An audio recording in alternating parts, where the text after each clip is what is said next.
Yathi ngiyacabanga isihlobo sami ukuthi engabe bengidawuthini ngesikhathi Jehoshaphat ahlaselwa Tiveleti Nzathu. Bengiyawuthini mathi ihlasela mina. Ikakhulu emva kwekuthandaza. Wathandaza Jehoshaphat. Acela lusito enkosini. Inkosi yelizulu yamuva. Yathi Jehoshaphat akusiko kwakho kulwa kulembi le.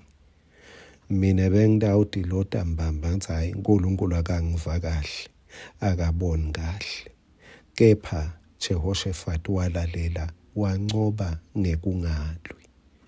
Kungenteka tinengitimbi letinye solo awuconnect icetha, letinye awutincobi ngoba uNkulunkulu ukhipha umyalo wathi cha lena yami.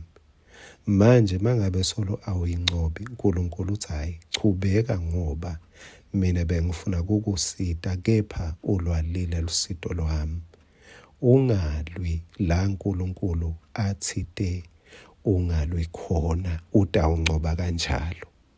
Nasi ngwaselusuku sakavuka udle. Ngicela ukukuhlephulela encwadini yaLuka sahluko 19 verse 30 na 31. Wabayala wathi hambani niye edolobhaneni leli sembi kwenu. Nisangena kulo nitawubona sidonkana lesingazange sesigijelwe. Sikhungiwe. Nifike nisithukulule nisilethe lapha kimi. Nakukhona lo nebudako athi nisithukululelani.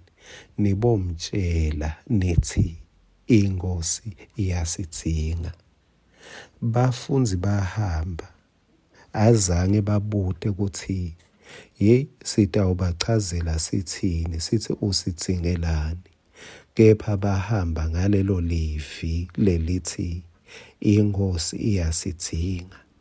Lelo livi lenda kuthi nebandvu bangabaphazamisi. Lelo livi labasivikelo sabo balethemba kuthi lelivi sitawulwa ngalo nalabafuna kusiphazamisa ngoba abantu bayabudana bayaphazamisana. Bebangafuni kuba nencazelo leningi baze bakhohlwe nokuthi kepha kuthiwe batawuchaza bathini. Yabanika umlayeto lomfishane. Lokwenda labantu ke bahamba bagijima labafunzi. Ngiyacabanga bagijinyiswa ukuthi saze sathola lamuhla lokudzingwa inkosi yethu. Lo Jesu lo akadzingi kahle kahle ungumdali. Kepha ngesikhathi athi udzinga imbongolo lekhungiwe.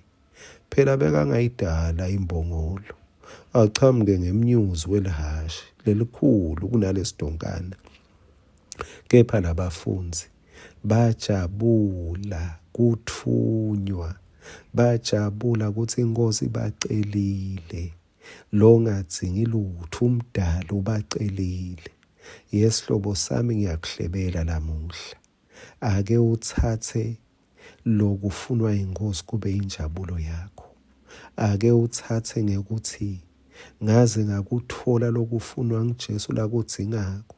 Bekangatendela, bekangathuma labanye. Ngaze ngakuthola lokucelwa inkosi yami. Angigijime. Noma ngibani lo angibuta athi angimchazele kufunwelani lokhu yini bafune lokhu nalokhu kunye lenkubambile. Ngibambe ukuthi inkosi iyakudzinga.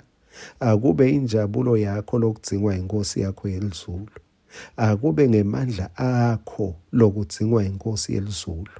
Ngesikhathi seyisigibele lesidonkana ngicabaza bafunzi bebakhuluma bathi silandwe ngithi lesidonkana. Ake ujabuliswe kubona umsebenzi wenkosi wendiwa yinto lobe nesandla kuthi yendeke. Ake ulethe injabulo ezulwini. Waletha injabulo ezulwini. Itawubuya kuwe leyo njabulo. Amen.